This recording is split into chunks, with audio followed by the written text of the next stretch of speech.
temps. Amen.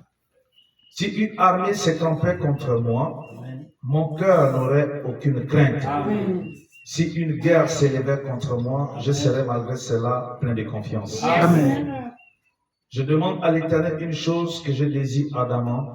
Je voudrais habiter toute ma vie dans la maison de l'Éternel pour contempler la magnificence de l'Éternel et pour admirer son temple. Amen. Car il me protégera dans son tabernacle au jour du malheur. Amen. Il me cachera sous l'abri de sa tente. Amen. Il me lèvera sur un rocher. Amen. Que Dieu bénisse avec la parole. Amen. Pouvons nous asseoir.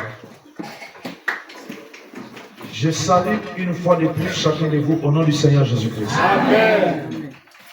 Alors, ce matin, j'aimerais aborder un sujet un peu particulier.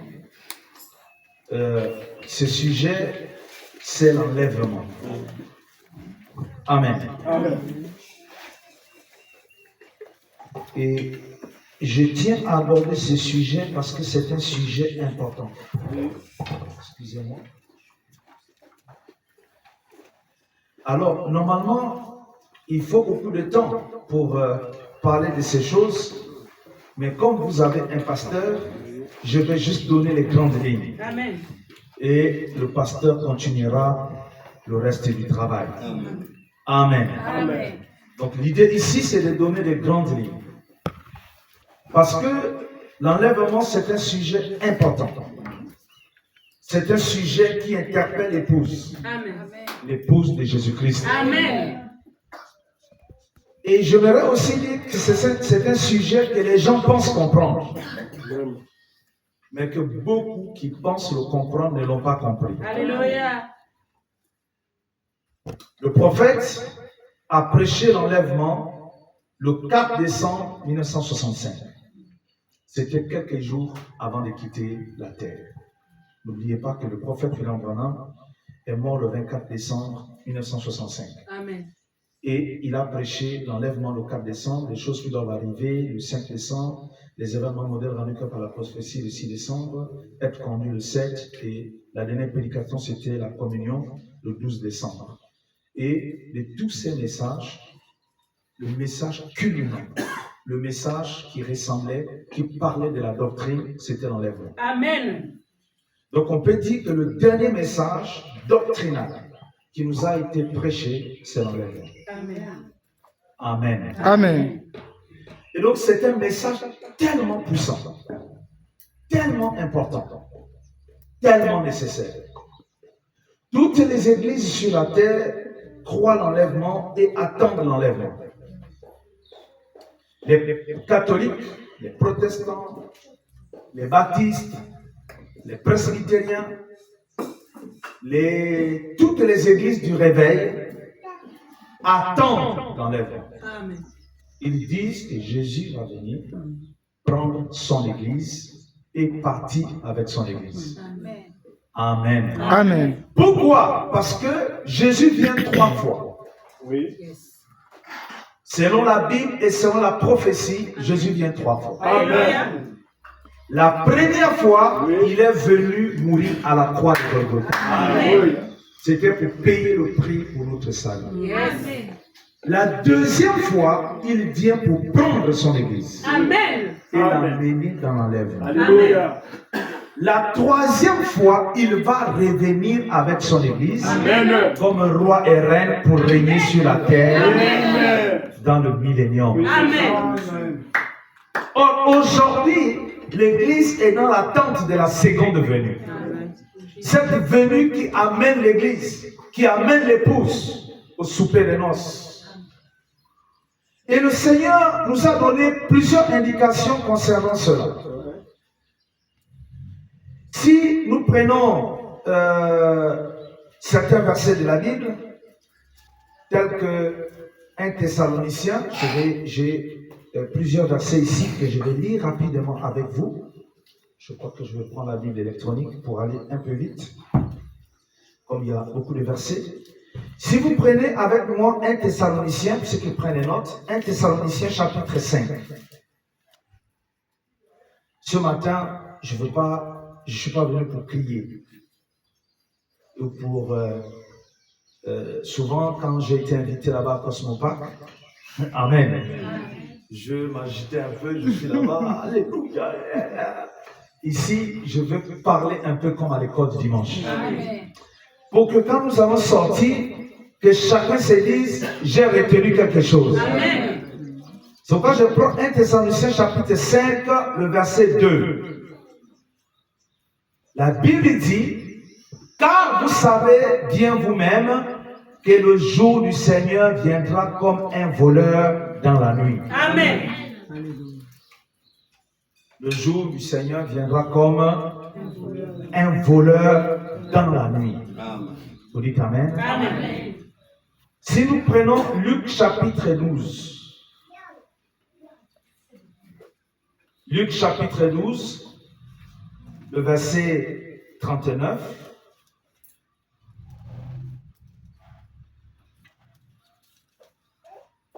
La Bible dit, Luc 12, 39, sachez-le bien, si le maître de la maison savait à quelle heure le voleur doit venir, il veillerait et ne laisserait pas percer sa maison. Amen. Vous aussi, tenez-vous prêts, car le Fils de l'homme viendra à l'heure où vous n'y penserez pas. Amen. Est-ce que vous dites Amen? Amen. Le Fils de l'homme viendra à l'heure où vous n'y penserez pas. Amen.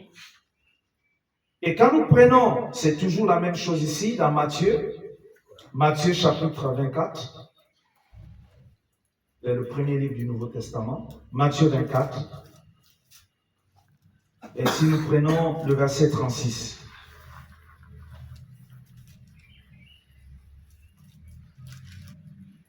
La Bible dit, Matthieu 24, verset 36. Pour ce qui est du jour et de l'heure, personne ne le sait. Amen. Ni les anges des cieux, ni le Fils, mais le Père seul. Amen. Ce qui arriva du temps de Noé arrivera de même à l'avènement du Fils de l'homme. Amen. Car dans les jours qui précédèrent le déluge, les hommes mangeaient et buvaient, se mariaient et mariaient leurs enfants, jusqu'au jour où Noé entra dans l'arche. Amen. Et ils ne doutèrent de rien jusqu'à ce que le déluge vint et les emporta tous. Il en sera de même à l'avènement du Fils de l'homme. Est-ce que vous dites Amen? Amen. Si nous prenons le verset 43, la Bible dit, sachez-le bien, si le maître de la maison savait à quelle veille de la nuit le voleur doit venir, il veillerait et ne laisserait pas percer sa maison. Amen. C'est pourquoi vous aussi tenez-vous prêts, car le Fils de l'homme viendra à l'heure où vous n'y penserez pas. Amen. Donc nous voyons ici que cet événement est un événement secret. Alléluia. Amen. C'est secret. Ça veut dire que ce n'est pas quelque chose qui est à la portée de tous. Est-ce que vous dites Amen? Amen. Excusez-moi, je vais me mettre un peu à l'aise. Donc ce n'est pas quelque chose qui est à la portée de tous, mais c'est un événement secret. Amen. Vous savez, quand on dit un événement secret, Amen, Amen. on pense toujours que c'est dans une maison, c'est fermé. Amen. On dit c'est secret. Secret ne veut pas dire que c'est dans une, forcément dans une chambre et c'est fermé. Secret, ça peut être aussi en public, mais dans l'école. Amen. Est-ce que vous dites Amen? Amen. Je suis venu ce matin avec mon épouse, que Dieu la bénisse. Amen. Je peux dire des choses ici que vous n'allez pas entendre. Amen. Vous allez entendre, mais vous ne pouvez pas comprendre. Elle peut comprendre. Amen. Parfait. Parce qu'elle est mon épouse. Je peux dire des choses qui concernent la maison. Amen. Alléluia. Amen. C'est comme deux fiancés. Le fiancé peut écrire des choses. Il dit seulement sous le manguier à la même heure. Amen. Est-ce que vous êtes ici? Alléluia. Sous le manguier à la même heure. Amen. De quel manguier s'agit-il et de quelle heure s'agit-il? Mais le fiancé, la fiancée sait de quel manguier il s'agit et de quelle heure il s'agit. Même si tout le monde peut lire la lettre, mais tout le monde ne peut pas saisir. Et c'est la même chose avec la parole de Dieu. Amen. Tout le monde peut lire, mais tout le monde ne peut pas saisir. C'est pourquoi les gens courent sans un message. Ils prêchent, ils font des campagnes, mais ils n'ont pas un message. Amen. Frère Manon m'a prêché un message qu'il a intitulé Courir sans un message. C'est-à-dire, on court, on n'a pas de message. C'est comme quelqu'un te dit, il y a une porte là-bas, celui qui rentre le premier, il rentre. La personne court, mais il n'a pas la clé.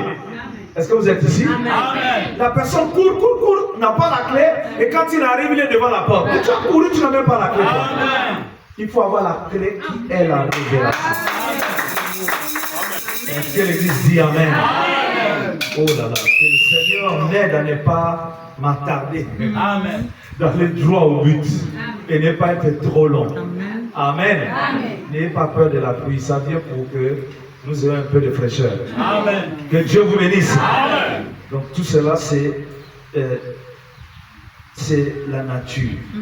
Et nous restons concentrés. Amen.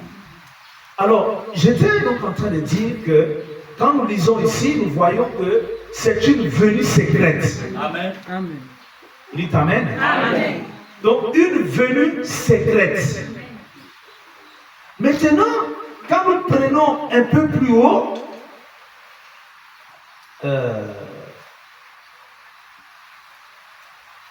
la Bible dit, toujours Matthieu 24,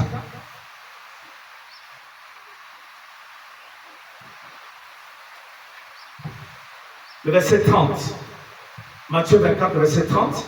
La Bible dit, Matthieu 24, 30, vous suivez? Amen. Alors le signe du Fils de l'homme paraîtra dans le ciel. Amen. Toutes les tribus de la terre se lamenteront et elles verront le Fils de l'homme venant sur les nuées du ciel avec puissance et une grande gloire. Il enverra ses anges avec la trompette retentissante et il rassemblera ses élus des quatre vents, Amen. depuis l'extrémité des cieux jusqu'à l'autre. Amen. Vous voyez? Il dit, il vient dans les nuées et toutes les tribus de la terre se lamenteront. Amen. Mais comment quelqu'un qui vient secrètement et toutes les tribus se lamentent? Est-ce que l'Église avait pas? Amen. Il faut que nous entrons dans ce mystère. Comment que... Parce que tout le monde attend Jésus. Une fois, quand j'étais au lycée, j'avais montré la photo de la nuée. Pour ceux qui ont déjà vu la photo de la nuée, j'ai montré la photo de la nuée à... Voilà, la photo de la nuée. Je l'ai montré à un collègue qui était à l'Alliance chrétienne. Il m'a dit c'est quoi? J'ai dit non, c'est l'apparition de la nuée le 28 février 63 sur le mont Sunset. C'est l'image du Seigneur Jésus qui a été photographiée. Il me dit non, ça ne peut pas être Jésus. Parce que quand Jésus va venir, si on filme, même les appareils vont s'éclater. Vous voyez la conception qu'elle est. Amen. Alléluia. Amen. Vous voyez les gens ont une conception charnelle. Amen. Vous savez, les Juifs attendaient Jésus. Amen. Ils attendaient le Messie, ils n'attendaient pas Jésus. Ils attendaient le Messie. Amen. Mais Dieu les a envoyé un bébé Jésus. Amen. Est-ce que vous dites Amen? Les Juifs attendaient le Messie. Amen. Est-ce que vous êtes ici? Les Juifs attendaient le Messie. Amen. Mais au lieu, suivez ici frère, c'est ici que ça se passe. Laissez cette histoire, sinon le diable va vous distraire. Donc les Juifs attendaient le Messie. Amen. Les Juifs attendaient qui? Le Messie. Les Juifs attendaient qui? Le Messie. Les Juifs attendaient qui? Le Messie. Mais qu'est-ce qu'ils ont reçu? Ils ont reçu un bébé. Amen. Dieu les a envoyé un bébé. Ce bébé qui avait été envoyé, c'était le Messie. Amen. Mais le Messie est venu dans une forme qu'eux n'attendaient pas. Amen. Il fallait être un élu pour identifier que c'était la venue du Messie. Amen. Sinon, dans cette condition-là, ce n'était pas facile. Amen. Est-ce que l'Église me suit? Donc ce n'était pas facile, frère. C'est pour cette raison que lorsque Dieu se manifeste, lorsque Dieu manifeste ses promesses, il faut avoir l'œil de l'aigle pour discerner les signes du temps. Il faut avoir l'œil de l'aigle pour discerner le moment que ce que Dieu a promis, voilà, c'est là. Vous dites Amen. Amen. Alors, vous allez remarquer une chose. Je parle de l'enlèvement, mais je viens lire le psaume. Question. Amen. Le prophète lui-même, quand il a prêché ce message, il a lu le psaume. Ça m'a intrigué. Il est de lire Thessaloniciens qui parle de l'enlèvement, il vient lire le psaume.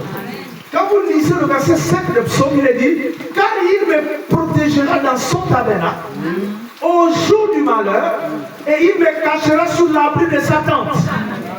Il me lèvera sur un rocher. Ici, l'enlèvement se passe en deux phases. Entrer dans le temple et ensuite être élevé sur le rocher. Si tu n'entres pas dans le temple, tu peux dire Amen. Tu ne seras jamais élevé sur le rocher. Oh non, moi j'attends l'enlèvement. Mais est-ce que tu entres dans le temple? Amen. Parce que la Bible, c'est-à-dire que David, en tant que poète, il a chanté l'enlèvement. En tant que poète inspiré, vous dites Amen. Il a parlé de l'enlèvement. Il dit l'enlèvement se produira comment? Il dit car il me protégera dans son tabernacle. Au jour du malheur. Amen. Donc quand David a dit, je demande à l'Éternel une chose, que je désire ardemment, je voudrais habiter toute ma vie dans la maison de l'Éternel. Oh, la maison de l'Éternel n'est pas une maison naturelle. La maison de l'Éternel n'est pas une maison en tôle. Ce n'est pas une maison en briques. Est-ce que vous dites Amen? La maison de l'Éternel est un corps. C'est un corps mystique. C'est un corps spirituel. Et on doit entrer dans ce corps. Il y a une façon d'entrer dans ce corps. On entre par le baptême du Saint-Esprit. Oh, comment tu vas recevoir le baptême du Saint-Esprit? C'est en écoutant la parole. Alléluia. Mais quelle parole? La parole de ton jour. Parce qu'il y a une parole pour ton jour. Une parole pour ton heure. Quand le Saint-Esprit est descendu, le jour de la Pentecôte, le Saint-Esprit ne peut entrer dans la caïque. Le Saint-Esprit ne peut entrer dans les pharisiens. Le Saint-Esprit est entré dans ceux qui ont cru au message de la terre. Ils avaient reçu la visitation. Ils ont pris la présence du Messie. Et ils se sont rassemblés. Et comme ils ont pris le Messie, ils se sont rassemblés. Le ciel s'est ouvert. Et le Saint-Esprit est descendu. Et il est entré dans les apôtres. Amen. C'était tellement puissant. C'était tellement puissant. Au point où leur langue, ils ont commencé à parler la langue des anges. Le ciel les a envahis. Alléluia. Au point où quand on parlait, si tu étais pour nous, tu allais entendre. Si tu étais téqué, tu allais entendre. Tu peux dire Amen. Si tu étais fort, tu allais entendre. Si tu étais génie, tu allais entendre. Peu importe ton intérêt, tu allais entendre. Que le ciel était descendu. C'est une seule façon d'entrer dans ce corps. Ce n'est pas un corps naturel, mais c'est un corps spirituel. Est-ce que vous dites Amen? Mesdames, mes amis, nous devons entrer dans cet enlèvement-là. Amen. Pour entrer dans cet enlèvement, je vais lire d'abord quelques écritures. Ici dans Actes des Apôtres, chapitre 1, verset 10. Vous prenez Actes chapitre 1, verset 10.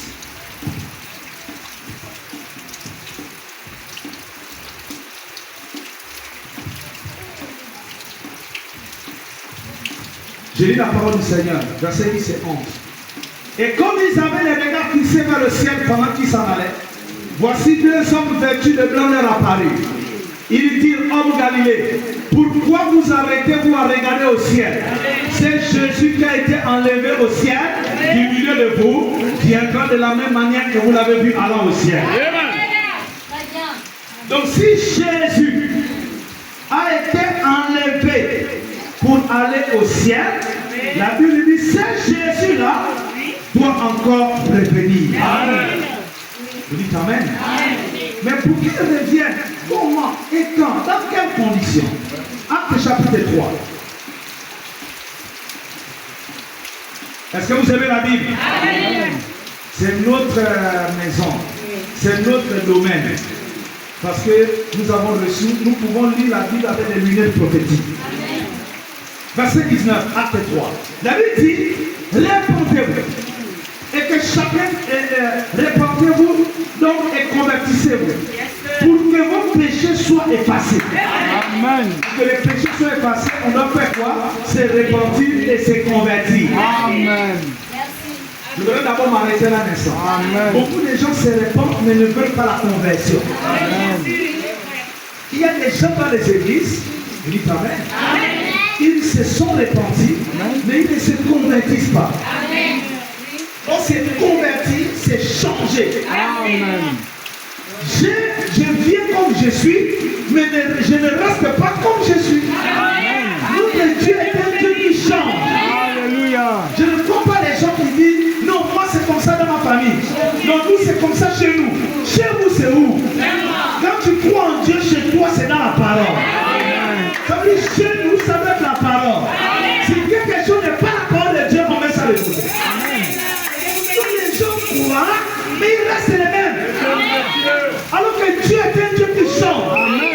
Dieu transforme les cœurs.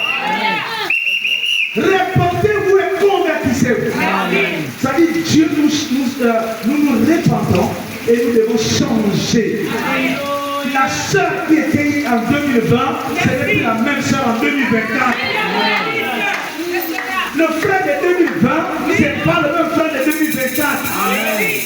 Le frère de 2024, ce n'est pas le même en 2025. Il faut un processus de changement. Il faut entrer dans la conversion. Même le maïs, quand tu le plantes en terre, il ne reste pas pareil. Il évolue, change. L'arbre change. Tu peux dire Amen.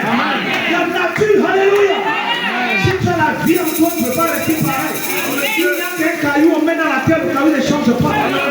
Mais si tu as la sémence, tu dois grandir. Tu dois produire les graines, la tige, la balle, et revenir au blé. Répentez-vous donc et convertissez-vous pour que vos péchés soient effacés. Afin que des temps de rafraîchissement viennent de la part du Seigneur. Amen. Et qu'il envoie celui qui vous a été destiné. Amen. Virgule, Jésus-Christ. Amen. Virgule, que le ciel doit recevoir. Amen. Jusqu'au temps du rétablissement de toutes choses. Amen. Donc Dieu a parlé anciennement par la bouche de ses saints prophètes. Donc Dieu va nous envoyer Jésus que le ciel doit retenir. Tu peux dire Amen? Amen. Le ciel retient Jésus. Pas définitivement. Parce que le même Jésus qui est monté, le même Jésus doit descendre. Amen. Mais le ciel le retient. Amen. Amen. Que le ciel doit recevoir jusqu'au. Je dis, bon, frère, si je dis par exemple, mon frère, j'ai mon enfant là, garde-le-moi. Je suis en train d'aller à l'embarrassé. Jusqu'à ce que je revienne, l'enfant peut venir à la maison. Est-ce que vous dites Amen? Donc, il y a une condition. Je vais à l'embarrassé, je reviens. Comme je suis revenu, l'enfant doit revenir. Amen. Jésus est au ciel, il est retenu par le ciel jusqu'au temps du rétablissement de toutes choses. Il ne peut pas rester au ciel pour toujours. Amen. Jésus est au ciel jusqu'au temps du rétablissement de toutes choses. Amen. Donc, quand toutes les choses sont rétablies, le ciel ne peut plus retenir Jésus. Amen. Oh, j'aime ça. Amen. Qui est le maître du rétablissement? Amen. Celui qui rétablit le terre s'appelle Élie. Avec le prophète de Baal sur le mont Carmel qui a restauré le terre, c'était Élie. Je vais lui dire, voici, je vous enverrai Élie le prophète.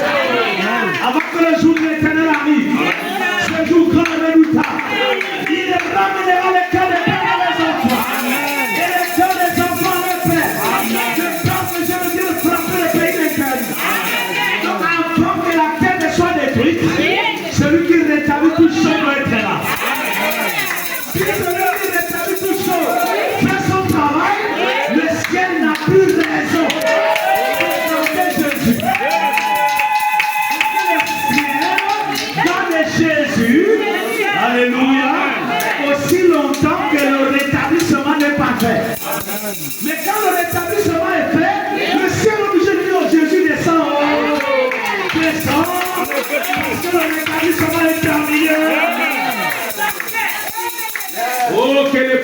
voisins disent viens Seigneur. Alléluia. Parce que le rétablissement, quand le rétablissement est fait, le ciel laisse Jésus descendre.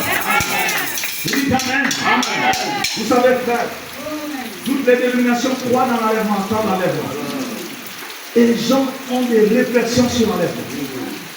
Oh frère, un de ces jours, je me souviens quand j'étais avec la on prêchait ça. Frère, nous allons partir. Donc on voit ça comme des gens qui vont s'envoler. Est-ce que vous êtes là? Amen. Alors que la Bible dit, la chair et le sang n'éviteront pas nos enlèvements. Comment tu vas là avec ces corps? Alléluia. Où il y a des fractures. Est-ce que vous êtes ici? Amen. Ça ne peut pas partir. Où il y a des rides. Ça ne peut pas partir. Amen. Ce corps-là ne peut pas partir. Amen. Mais il doit être changé. Amen. Est-ce que vous dites Amen? Amen. C'est pourquoi, frère, c'est Jésus qui est monté, doit descendre. Amen. Mais quand il était monté, qu'est-ce qui s'est passé? La Bible dit qu'il était là-dedans. Et les disciples l'ont vu. Vous dites Amen? Amen. Pof, il commence à monter. Quand il est monté, la nuée l'a dérobé. Amen. Et les disciples étaient en train de regarder. La nuée. Non. C'est pas pour rester comme ça à regarder. Allez continuer le travail. Amen. C'est Jésus que vous avez monté dans la nuée. Quand il va venir, vous allez d'abord voir la nuée. Tu peux dire Amen.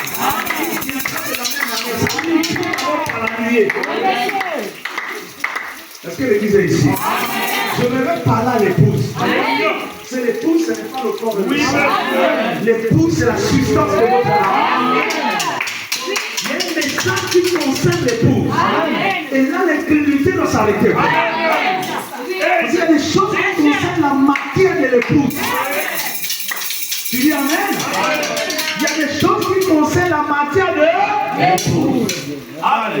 Si vous prenez Apocalypse chapitre 3,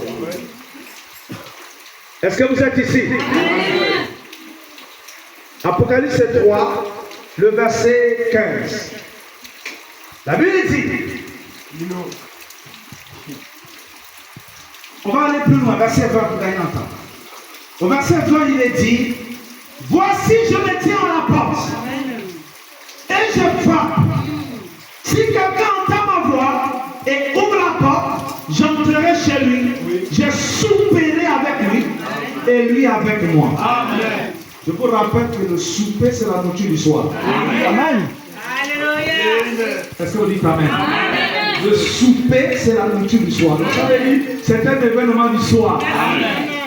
Je me tiens à la porte et je frappe. Frère, je vous pose une question. Répondons à cette question de façon honnête. Oui. J'attends le pasteur qui doit arriver. Je suis dans ma maison. Alléluia. Vous dites Amen? Amen. Le pasteur vient, il cogne à la porte. Ça veut dire que je l'attends ou bien il est déjà là? Il est là. Je réponds à la question. Amen. Amen. Le pasteur a voyagé. Il est parti, je ne sais pas, en Europe. Maintenant je suis là, je l'attends. Maintenant pendant que je l'attends, il vient, j'entends la voix, c'est lui. Je ne le vois pas, parce qu'il y a la porte qui me barre. Pasteur, oh c'est moi, ouvre la porte. Ça veut dire qu'il est venu, mais il n'est pas venu. Il est venu. Mais est-ce que je le vois? Non. Est-ce que je le vois? Non. Alléluia. Alléluia.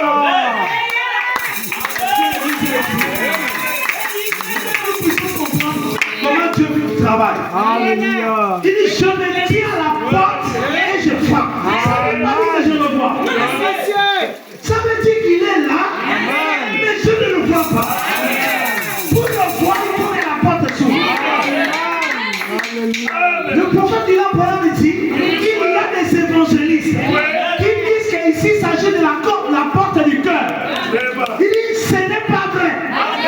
Ce n'est pas la porte du cœur. Jésus frappe à la porte de l'église. Parce que nous sommes dans l'âge de la Odyssée, où les gens sont pauvres, aveugles, misérables et nus. Et ils ne le savent pas. On ne peut Mais l'aveuglement concerne l'acte de l'AOC. Quand on parle d'aveuglement, il y a quelque chose qui se passe et les gens ne voient pas. Monsieur. Amen. Quand on dit la Odyssée est aveugle, mais qu'est-ce qui se passe? Un événement s'est produit dans la Odyssée et les gens ne voient pas. Mais l'épouse doit voir. Parce que l'épouse, amen, doit voir. C'est pourquoi l'enlèvement concerne l'épouse. Nous ne prêchons pas l'enlèvement de Pentecôte, nous prêchons l'enlèvement de l'épouse. L'épouse de Jésus-Christ doit être enlevée. Mais pour être enlevée, elle doit entrer dans la maison, dans le temple, et ensuite être élevée dans le rocher. Beaucoup de gens attendent quand nous serons sous le rocher. Mais c'est la dernière étape. Avant d'être élevé sous le rocher, il y a des étapes antérieures. Et parmi ces étapes, il faut entendre la voix. Celui qui est venu, et celui qui frappe à la porte, il vient la nuit. Oh, que Dieu soit loué. Pourquoi c'est la nuit? Parce que les gens sont distraits. Les gens dorment. Un voleur ne vient pas prendre des choses qui appartiennent au voleur. Il vient prendre les choses qui sont à toi. On dit Amen. Le voleur, il ne vient pas prendre ces choses. Qui peut dire Amen? Ce sont des choses qui sont sur la terre qu'il vient prendre. Donc il vient prendre des gens qui sont sur la terre. Vous dites Amen. Et les gens sont distraits. Et quand les gens seront distraits, oh! Mais ils sont partis. Parce que nous sommes ici sur la terre. Nous sommes dans ce monde. Nous ne sommes pas de ce monde. L'épouse doit partir. Mais l'épouse part comment? Vous dites Amen. Lisons comment les choses se passent. 1 Thessaloniciens chapitre 4. 1 Thessaloniciens chapitre 4. Je vais lire le verset 16 jusqu'à 17. La Bible dit, car le Seigneur lui-même, car quoi? Le Seigneur lui-même a un signal donné Amen. À la voix d'un archange et au son de la trompette de Dieu descendra du ciel. Et les morts en Christ ressusciteront premiers. Ensuite, nous les vivants qui serons restés, nous serons tous ensemble enlevés avec eux sur des nuées à la rencontre du Seigneur dans les airs. Amen. Voilà comment se passe dans la vie. Le Seigneur lui-même descend avec un signal. Dans la tradition de Darwin, il dit avec le cri de commandement. Amen. Le Seigneur descend avec le cri de commandement, avec la voix d'archange et avec le son de la trompette. Il fait ces trois choses pendant qu'il descend. Amen. Donc, première chose, cri de commandement. Deuxième chose, voix d'archange. Troisième chose, trompette. Vous dites Amen. Amen. Les gens attendent l'enlèvement, ils attendent la trompette. Mais comment tu vas aller avec la trompette si tu n'as pas entendu le cri de commandement? Est-ce que vous dites Amen? Amen. C'est un processus. Frère. Oui, monsieur. L'enlèvement est un processus qui commence par le cri de commandement, ensuite la voix d'archange et ensuite le son de la trompette. Les gens disent nous serons enlevés. Ils imaginent la trompette et ils pensent que ça va se passer directement. Il n'y a pas de trompette avant voix d'archange, avant cri de commandement. Amen. Pas monsieur. Il faut d'abord le cri de commandement. Est-ce qu'ils sont ici? Amen. Mais frère, ce n'est pas moi qui peux décider pour dire que le cri de commandement c'est telle chose ou le cri de commandement c'est telle autre chose. Amen. Il faut des lunettes prophétiques. Amen. Il faut forcément des lunettes prophétiques pour nous dire, vous savez, quand vous entendez cri de commandement, ça veut dire telle chose. Est-ce qu'ils sont ici? Ça, je vais être obligé de lire. Soyez patient. Je n'avais pas noté ça, mais vous allez essayer d'être un peu patient avec moi que je retrouve ça. Amen.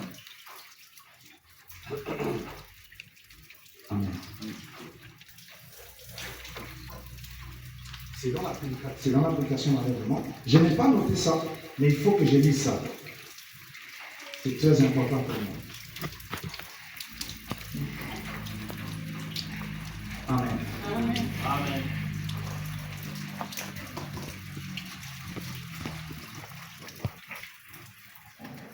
Il fait ces trois choses pendant qu'il descend.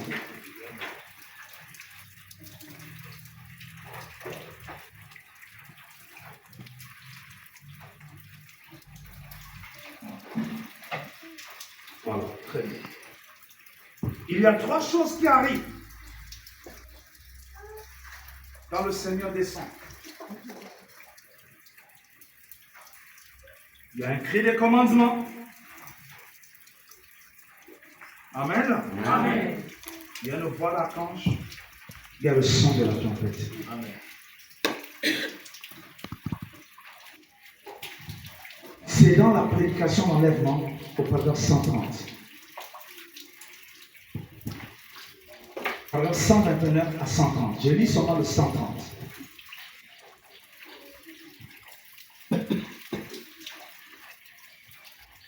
Il y a le 130 et le 141. Il dit, trois choses doivent arriver avant que Jésus apparaisse. Amen.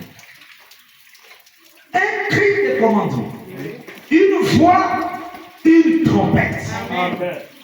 Prenons le cri de commandement. Jésus fait ces trois choses pendant qu'il descend. Amen. Un cri de commandement. Qu'est-ce qu'un cri de commandement? Alléluia. C'est le message qui est proclamé premièrement. Amen. Le pain de vie vivant manifestant l'épouse. Amen.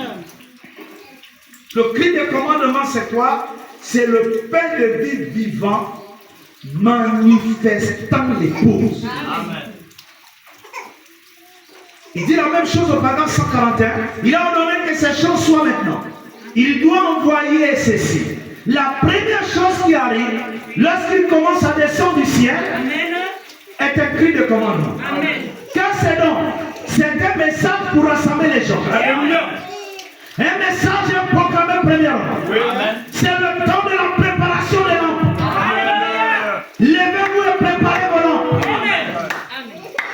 Est-ce que vous êtes ici? Amen. Quelle veille était-ce? La 7e, pas la 6e. Amen. La 7e. Voici l'époux vient. Levez-vous et préparez vos lampes. Et elle le fit. Certains d'entre elles découvrirent qu'elles n'avaient même pas d'huile dans leurs lampes. Amen. Voyez-vous? Mais c'est le moment de préparer les lampes. Amen. C'est le temps de Malachie 4. Amen. Amen. Alléluia. Le cri de commandement, c'est le temps de... Malachie 4. Amen. Le cri de commandement, c'est le temps de... Malachie 4. Alléluia. Vous savez, frère, le monde des dénominations, ils sont en train d'attendre Jésus qui va arriver. Mais ils ne savent pas qu'il a lancé le processus. Amen. Alléluia. Lui-même a dit qu'il va descendre avec le cri. Oui. Et les gens attendent, on attend quand Jésus va descendre. Mais il descend avec quoi? Avec le cri. Amen. Quand les Juifs l'attendaient là-bas, ils attendaient le Messie. Le Messie pour Israël, c'était le libérateur. Amen. Ils étaient dominés par les Romains. Est-ce que vous dites Amen? Amen. Quand ils ont dit le Messie va venir, c'était le roi des Juifs qui devait les libérer. Mais c'est un de deux qui vient. Alléluia. Mais les mages l'ont reconnu.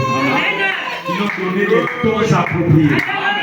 Ils ont donné l'or, Amen. la myrrhe et l'encens. Qui peut dire Amen. Amen. Ils ont donné l'or, l'encens et la myrrhe. La divinité en service pour la mort. Les dons l'ont identifié. Et nous aussi, en ce temps de la fin. Alléluia. De la même manière que les Juifs attendaient le Messie, nous aussi on attend Jésus. Amen. Et l'église l'attend. Chacun l'attend à sa manière. Amen. Les gens prêchent, ils disent tout ce qu'ils veulent. Mais ils ne savent pas que Jésus a dit comment il va venir. Il a dit je viendrai avec le cri de commandement. Les gens entendent là-bas un cri du ciel. Jésus va descendre, va crier. Non, monsieur. Le cri, c'est une personne. Alléluia. Dans la Bible, quand vous entendez un cri, une voix, c'est un nom. Est-ce que vous dites Amen? Jean-Baptiste, un jour, il était dans le désert. On l'a dit, qui es-tu? Es-tu le Christ? Il a dit, je ne le suis pas. Es-tu Élie? Je ne le suis pas. Mais dis-nous, qui es-tu? Il dit, je suis la voix de celui qui crie dans le désert. Jean-Baptiste était la voix de Dieu criant dans le désert. Le peuple attendait une voix qui devait retentir. Mais il voit un homme habillé en peau d'animaux en train de dire la cognée mise à la racine des arbres. C'était ça la voix de Dieu qui criait dans le désert. Et quand Jésus devait venir, il avait été dit, les montagnes seront abaissées, les vallées seront exaucées. Vous dites Amen. Et les gens s'attendaient, mais voici la montagne de Golgotha, voici le mont des Oliviers. Mais comment ils disent que le Messie est venu alors que les montagnes sont là? Est-ce qu'on dit Amen? Quand Jean-Baptiste prenait les gens et trempait dans l'eau, c'était les montagnes qui étaient abaissées. Et les gens attendaient que les montagnes puissent être abaissées. Et les montagnes étaient en train d'être abaissées sous leurs yeux, mais ils ne voyaient pas. C'est pas dit Amen.